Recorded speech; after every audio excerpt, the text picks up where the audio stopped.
All right, I'm going to read for you the rest of Loser by Jerry Spinelli.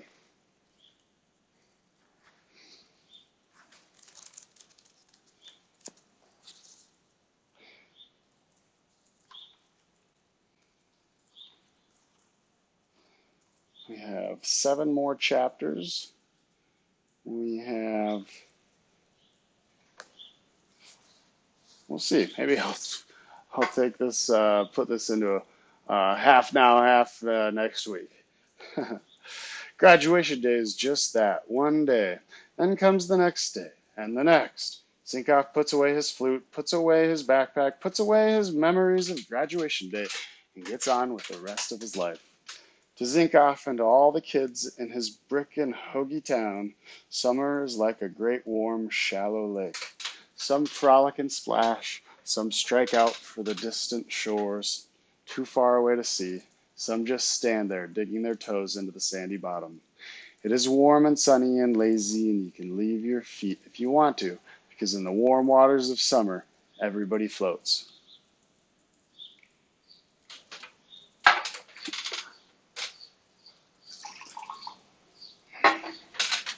Zinkoff rides his clinker one with a new kid from up the block. They cruise the park, they race down Half Tank Hill. On his bicycle, he's graceful. For most of July, he goes Monopoly crazy. He carries the game with him everywhere, always keeping his favorite piece, the top hat, in his pocket. He gets up he gets up games with his parents and with Uncle Stanley and the neighbors and the mailman lady. When he can't find anyone else, he resorts to Polly, who begs him endlessly to play.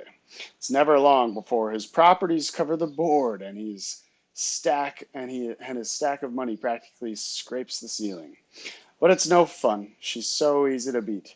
He tries to make it fun by trouncing her so badly that she'll get mad and stomp off, maybe throw a tantrum, which is always entertaining. But she doesn't. She just she doesn't seem to care or even notice that she's losing. She just loves to roll the dice and loves wherever she lands. He's the one who winds up mad. Then they go away for summer vacation. 3 days at the beach. They stroll the boardwalk. He shakes hands with Mr. Peanut and eats an ice cream and waffle sandwich and a chocolate covered frozen banana. While Polly digs holes in the sand, he hunkers in the surf and dares the ocean waves to knock him over.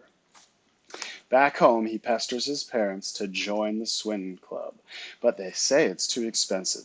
So he does what a kid has to do. He smells the cedar chest in his parents' bedroom. He decapitates dandelions, seesaws at the park, licks the mixing bowl, rides his bike, counts railroad cars, holds his breath, clucks his tongue, tastes tofu, touches moss, daydreams, looks back, looks ahead, wishes, wonders. Before he knows it, miraculously, the summer is over. Monroe Middle School is scary. It's so big. 4 elementary schools feed into it. There are no swings in the playground. There's no playground, no recess. All day long, he bounces from room to room, teacher to teacher.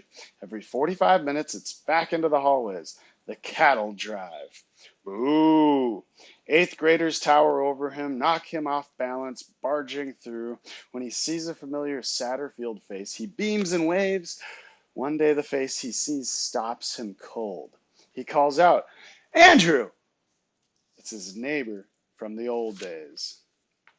Andrew looks but keeps walking. He does not seem to recognize Zinkoff. It's me, Zinkoff, Donald. Andrew nods. Oh, yeah, hi. Zinkoff runs to catch up.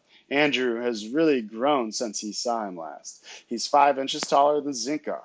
And if Zinkoff didn't know better, he'd think he was an eighth grader.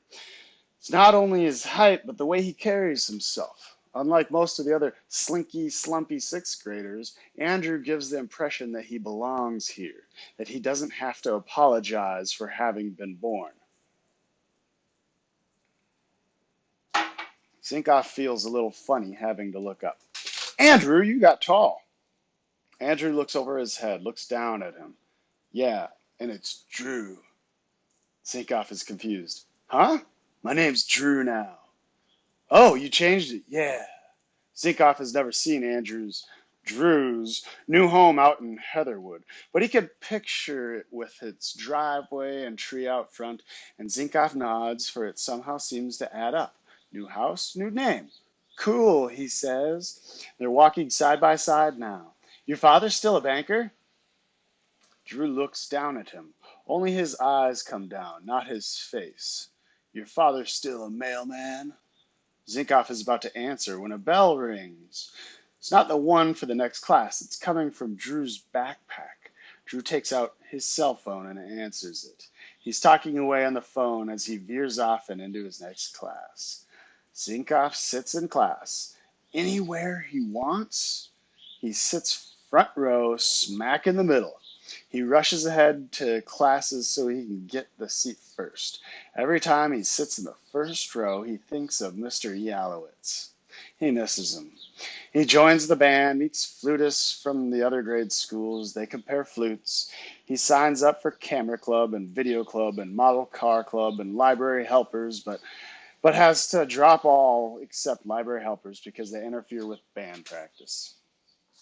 He misses a stairway step one day and tumbles heels to ceiling down to the landing. He's on his hands and knees for minutes, picking up pencils, erasers, books, rulers, triangle, multi-template, his lucky pink bubblegum stone, cookie pieces, Monopoly top hat, and other spillage from his backpack and pockets. Most students rushing to class zigzag through the disaster. Two eighth graders laughing, not noticing, walk straight through, crunching cookies underfoot. Arithmetic, which had become math now, becomes geometry. Squares and rectangles, okay, but then hexagons, pentagons, octagons, gobblegoodigons, he can't get it. He's bad at shapes. He's transferred back to math. Band is not just band anymore. It's marching band. At first, Zinkoff thinks, great. He pictures himself in a fancy uniform, golden braid, doodads, a plumed hat high as a whole giraffe. But there are no uniforms. You get them in high school. Middle school is for learning the basics. They practice on the parking lot, learning to play and march at the same time. For the first few days, they do a simple, straight-ahead march, walking and playing. No sweat, thinks Zinkoff. Then they start on turns. How do you think he'll end up at marching band? First, a 90-degree turn, left, then right, then 45-degree turns, then about-face turns. Zinkoff cannot seem to get the hang of it. He's okay with either one.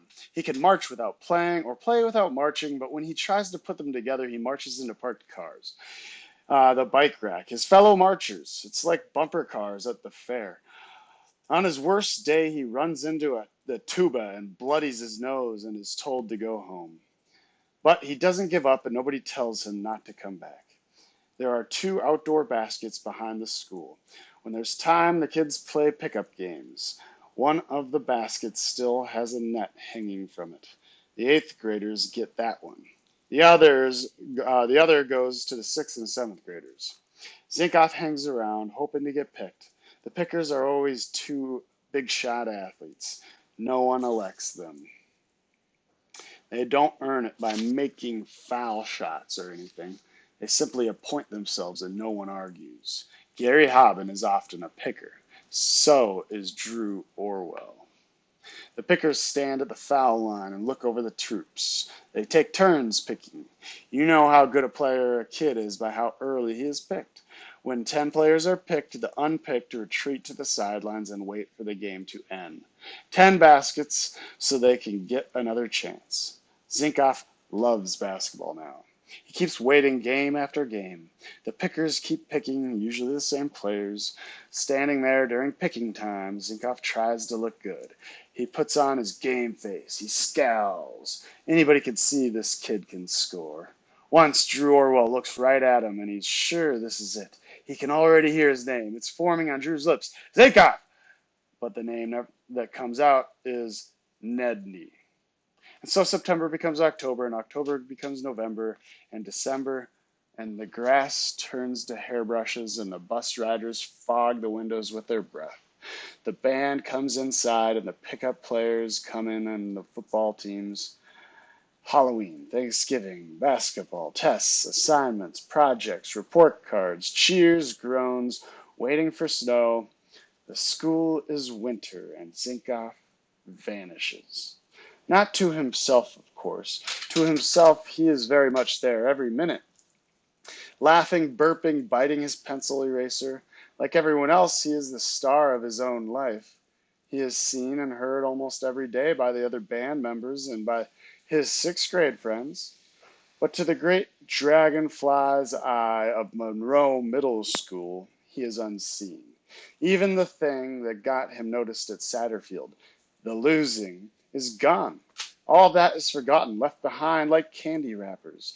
The clocks here tell nothing but time. Zinkoff is not a loser here.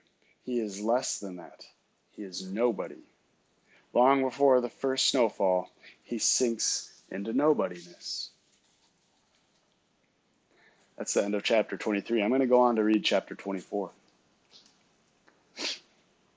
The flake rides in on the fringe of a northwest wind, sails high over Heatherwood before swinging toward the tar paper roofs of the town, flies over Half Tank Hill and Eva's hoagie hut and the post office, makes a beeline down Willow Street and on to the grass and asphalt sprawl of Monroe Middle School. Dances for a moment outside a second-story window, leaps the spouting, and, as it finally tired of it all, falls upon the roof. In the classroom below, an eighth grader looks up from the paper where he doodles. He sniffs. He cocks his head. He looks out the window, squints, half rises from his seat. His eyes widen. He throws up his arms. Snow! Within seconds, the whole school knows. It's only flurries. That's just the start. Could be a blizzard. Snow day tomorrow. Pray! By lunchtime, it's still flurries. The students crowd at the windows of the cafeteria, chanting, Snow! Snow! Snow! It's only flurries. That's all it's gonna do. It's tricking us. It's not sticking. Look, the ground's dry. By seventh period, a new wind from the south blows the flurries away. The sky is white and still. Rats!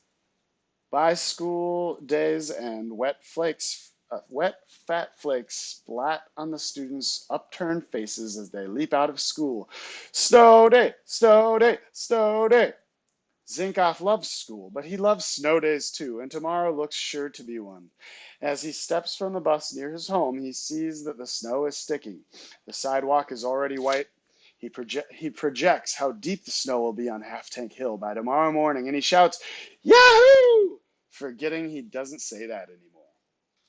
Since it is wet, the snow packs readily into balls, and snowball fights break out up and down the street and all over town. Front steps and car hoods are scraped clean as fast as the flakes can fall. 3-minute dinners are the rule. Take off your gloves, gobble something down, ignore your mother's grumbling, and on with the gloves, back outside, discover the snow's up an inch. It's dark by now, and there's something about snow falling under street lights that makes a kid stop and look. But not for long. Snowballs fly out of the darkness, through the flake falling tents of light, back into darkness. The first snow plows come rumbling through, except it's not a snow plow. It's a tank, and that's a bazooka in your hand. Bam! Zinkoff is winding up for a tank attack when he first notices the light going by a block away. Then another, flashing red, white, and blue. Kids are turning, throwing arms slack. Someone is running. He joins others heading for the lights. What could those lights be? What could it be? Fire? Murder? Snow fights continue, but they're rolling skirmishes now scooped on the run.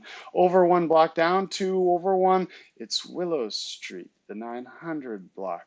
It's lit up like a carnival.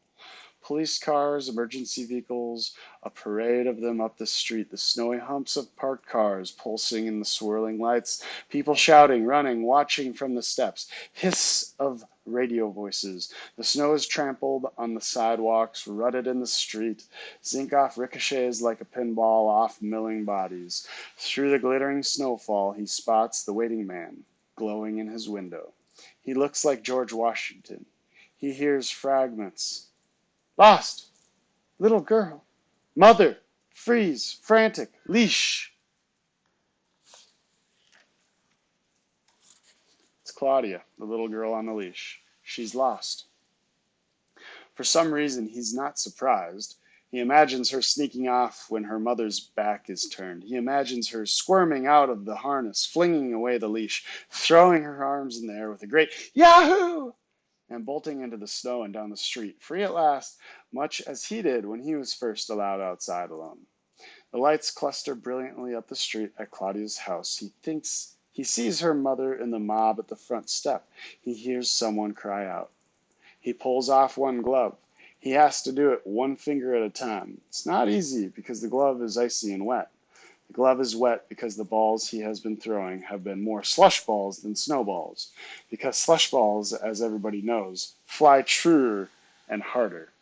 The only problem being they sog up your woolen gloves in icy wetness, which, funny, you don't even notice until you stop throwing. He pulls off the glove and reaches into his pants pocket and takes out his lucky stone, Claudia's gift, the pink petrified clump of bubblegum. He rolls it in his cold, wet fingers. He remembers a conversation with Claudia's mother. He remembers her saying something funny about being run over by a chicken. He remembers her saying that if Claudia ever started complaining about her leash, they would have to have a chat. He wonders if Claudia complained. Or did she just skip that and take off? He returns the lucky stone to his pocket. The lights are spilling across his eyes.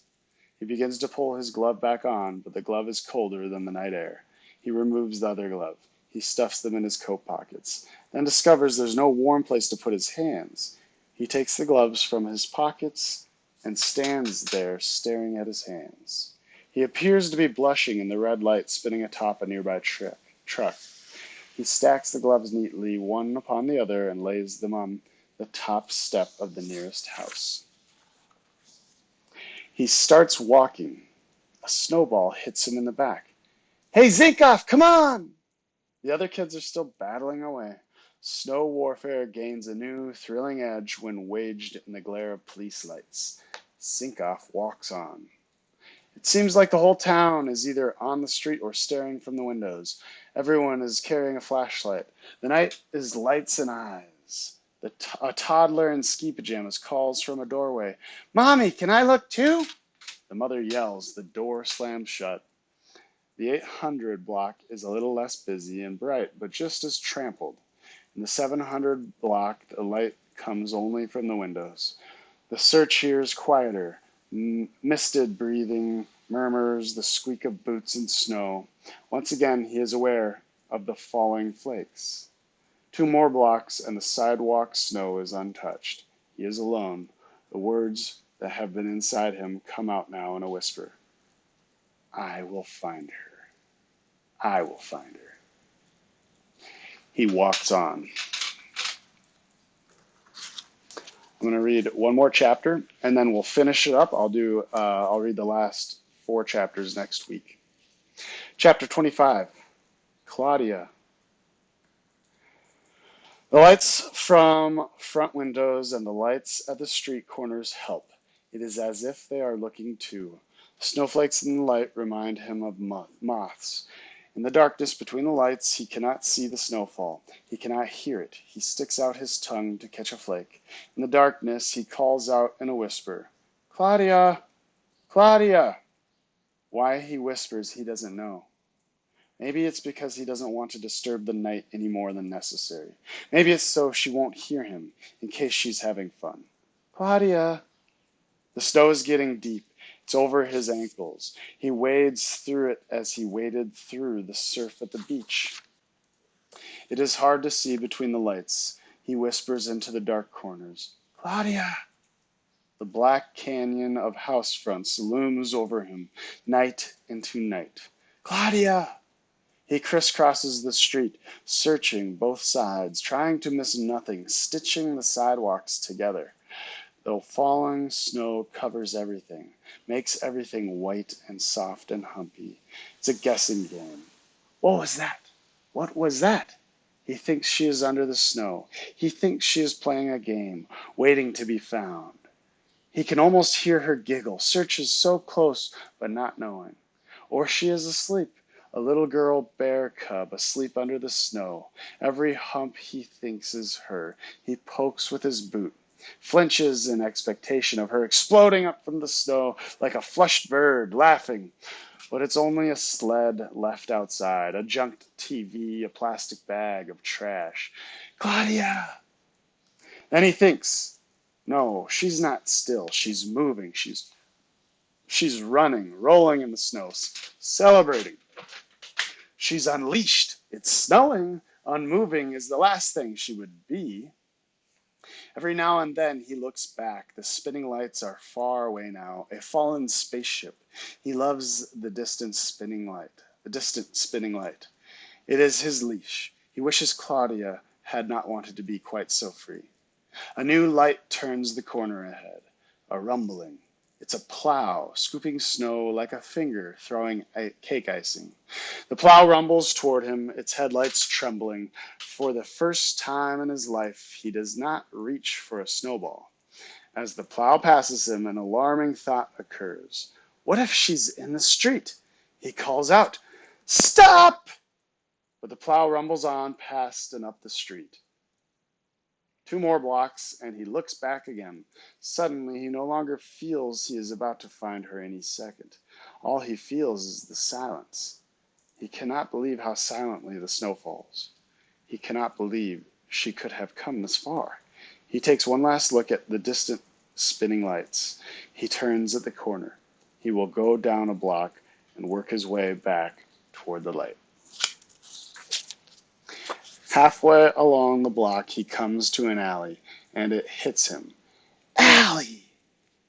The unnamed, unmapped, car-free second streets of the town. Who says she went out the front door into the street where everyone looks, where every light shines? Who says she didn't bolt out the back door and into the alley? He thinks of the days of his own life spent in the town's alleyways. He feels it. He knows it. This is where she is. He looks into the blackness. There are no lights here. It is as black as the cellar with the kitchen door shut. This is night's cellar, where night falls to. He takes a step, another. The light from the nearest street lamp follows him, loses him.